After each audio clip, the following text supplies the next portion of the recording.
নমস্কার বন্ধুরা, আমি মিতা আর মা আছি তো আমি উইথ ভিল ফুড আমার ইউটিউব চ্যানেলে তোমাদের স্বাগত। আজ তোমাদের সাথে গরমে পেট ঠান্ডা রাখার জন্য ঝিঙের একটা মজাদার রেসিপি শেয়ার করছি। তার জন্য এখানে 1 কাপ মটর ডাল জলে ভিজিয়ে নিয়ে সেটাকে মিক্সিতে বেটে নিয়েছি কাঁচা লঙ্কা দিয়ে। কাঁচা লঙ্কা যদি তোমরা না চাও নাও দিতে পারো, কিন্তু ঝাল ঝাল হবে বড়াটা, সেই কারণে দিয়েছি।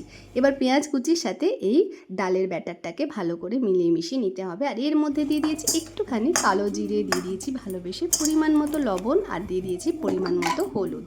এইবার ভালো করে এই ব্যাটারটাকে মিলিয়ে মিশিয়ে নিয়ে একটুখানি আবার শুকনো লঙ্কার গুঁড়োও দিয়েছি, তাতে কিন্তু কালারটা বেশ ভালো আসে। এইবার কড়াইতে দিয়ে দিয়েছি সর্ষের তেল, আর সর্ষের তেল দিয়ে কড়াইটা ভালো করে গরম করে তারপরে কিন্তু ডালের বড়াগুলো ভেজে নিয়েছি। এই সময় কিন্তু গ্যাসের ফ্লেমটাকে মিডিয়াম করে দিয়েছি, আর বড়াগুলো ছেড়ে দিয়ে আবার হাই ফ্লেমে করে দেব। আবার কিন্তু লো করে নিতে হবে, মানে বড়াগুলো উল্টে পাল্টে দিয়ে এটা কিন্তু বুঝে শুনে করতে হবে যাতে বড়াগুলো পুড়ে না যায়। এবার বড়াগুলোকে উল্টে দিয়ে গ্যাসের ফ্লেম লো করে নিয়েছি, আর নিয়ে নিয়েছি বেশ কিছু ঝিঙেগুলোকে চাকুর সাহায্যে খুব আস্তে আস্তে করে কেটে নিয়েছি।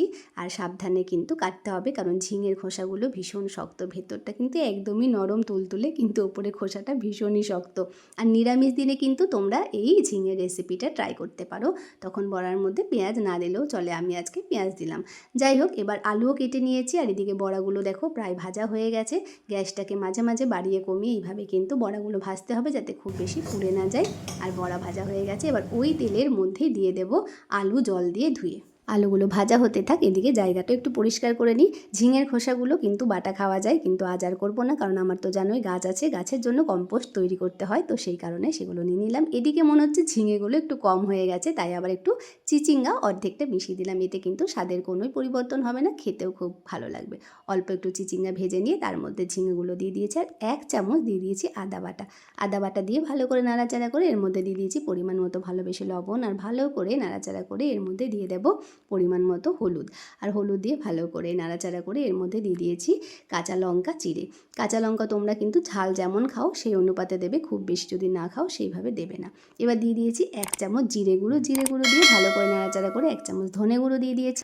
আর একটু নাড়াচাড়া করে যে বাটিটার মধ্যে আমি ডালের ব্যাটারটা মেখেছিলাম সেই বাটি ধুয়ে জলটা দিয়ে দিয়েছি। খুব বেশি কিন্তু এখানে জল ব্যবহার করিনি, এখানে কাঁচা জলটাই দিয়েছি, এতেও কিন্তু স্বাদ দ্বিগুণ হবে। তোমরা অবশ্যই এভাবে খেয়ে দেখবে। আর তারপর একটু ফুটে উঠলে এর মধ্যে একে একে বড়াগুলো দিয়ে দিয়েছি। আর আমার রান্নার রেসিপি তোমাদের ভালো লাগলে আমার ইউটিউব চ্যানেল মা আছি তো আমি উইথ ভিল ফুড অবশ্যই সাবস্ক্রাইব করে পাশে থেকো। আর তোমরা কিন্তু অবশ্যই গরম গরম ভাতের সাথে এই রেসিপিটা ট্রাই করে দেখবে, খুবই ভালো লাগবে। আর তোমরা সবাই খুব ভালো থেকো।